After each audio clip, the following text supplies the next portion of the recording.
They will attack you at will. They will basically alienate your big R God-given rights, and you will shut up and you will be re-educated. The Missouri Attorney General had something to say about this ridiculous, corrupt charging of the McCloskeys by Kim Gardner, George Soros-sponsored local prosecutor.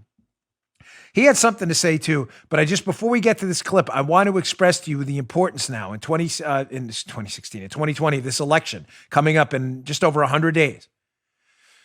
Do not dare walk into the election booth, folks, and just vote for the presidency and walk out. Please, with humility and the greatest of respect, do not even consider that. Down ballot races are just as important. If Soros knows it and leftists know it, we need to know that too. It's usually presidency, Senate if you have one on. If you have one on the Senate race on the ballot, then it's your congressional reps, then it's your state delegates. Ladies and gentlemen, Republican down the line. And Republicans aren't the answer to our problems. They're not. They've largely sold you out too. But Democrats are most definitely the cause of all your problems. I'm not telling you there's a good choice. I'm telling you there's a less bad choice. You have to deal with the world we're in, not the world you want to live in. It's no more difficult than that to understand. Republican down the line. I'm very sorry they are not the party we thought they were, but the Democrats are exactly the party we think they are.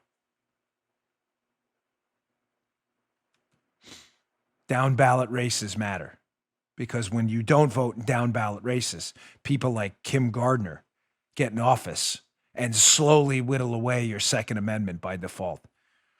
Here's the Missouri Attorney General fighting back against the ridiculous charging of the McCloskeys. Check this out.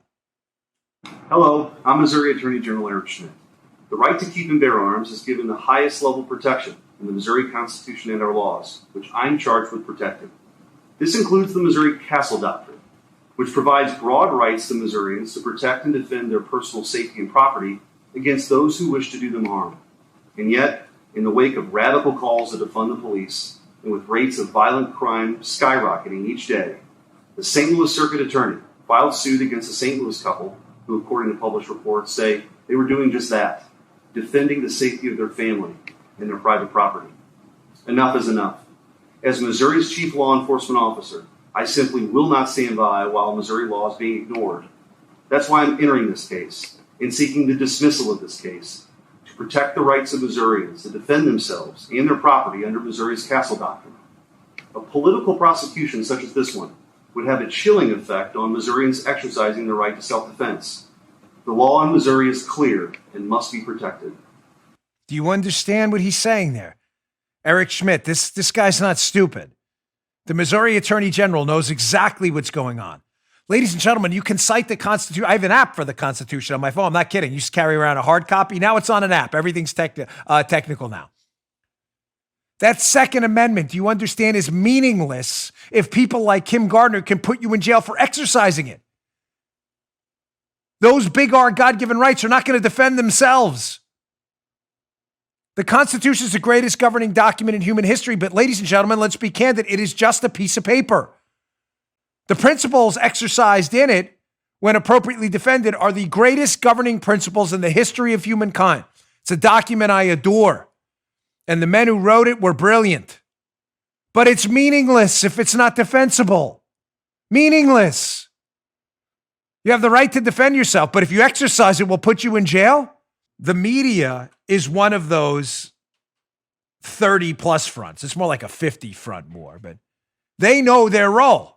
Heilman, MSNBC, CNN, the Soviets, the Pravda-like propaganda agitproppers. So their role, again, is to make sure that your big R God-given rights are whittled away. So what do?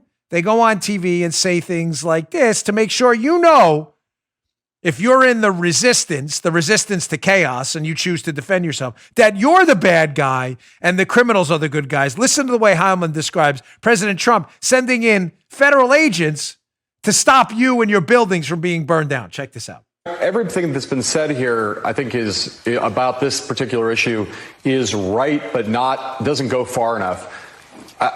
We are talking, this is not just performative authoritarianism. This is authoritarianism. This is a These are paramilitary units. These are the kinds of things that we have seen in tyrannical, authoritarian regimes in third world countries throughout the second half of the 20th century. This is not a mystery what's going on here. And I think that to look at this through the prism of symbolic politics, the law and order campaign, Trump trying to rerun the Nixon playbook is true, but doesn't, as I say, go far enough. We are looking, I think, here, and this is a dark, and I don't want to be overly alarmist about this, but I think this is the time to be alarmist, knowing where Donald Trump stands right now politically, understanding where we are headed in this election. I think we are looking at potentially a trial run for a kind of a genuine attempt to through intimidation and potentially through force to try to steal this election. Do you see what he did there? I know. The story's totally upside down.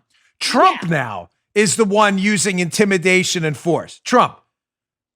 You have people in Portland whose businesses and buildings have been under relentless attack for almost 3 months now. Relentless attack, graffitied, attacked, burned down, people attacked, people being punched in the face. The videos are everywhere. Just go to Andy Ngo's account, his social media accounts. If you don't believe, you could see the videos yourself. You know, the terror group Antifa, the fascist terror group Antifa in Portland, violently trying to overthrow the city. President Trump sends in federal agents. By the way, notice he calls them paramilitary. They're not paramilitary. They're federal agents. They're not military or paramilitary. They're federal agents. Sends them in to protect the people there. And we're the ones, the citizens these people represent, these federal agents, we're the ones guilty of intimidation. Heilman knows exactly what he's doing. He's working on behalf of big liberal, big government, socialist, communist activist groups that are trying to break down any resistance to their plans. They will attack you at will. They will basically alienate your big R God-given rights, and you will shut up and you will be re-educated. You just heard Dan Bongino.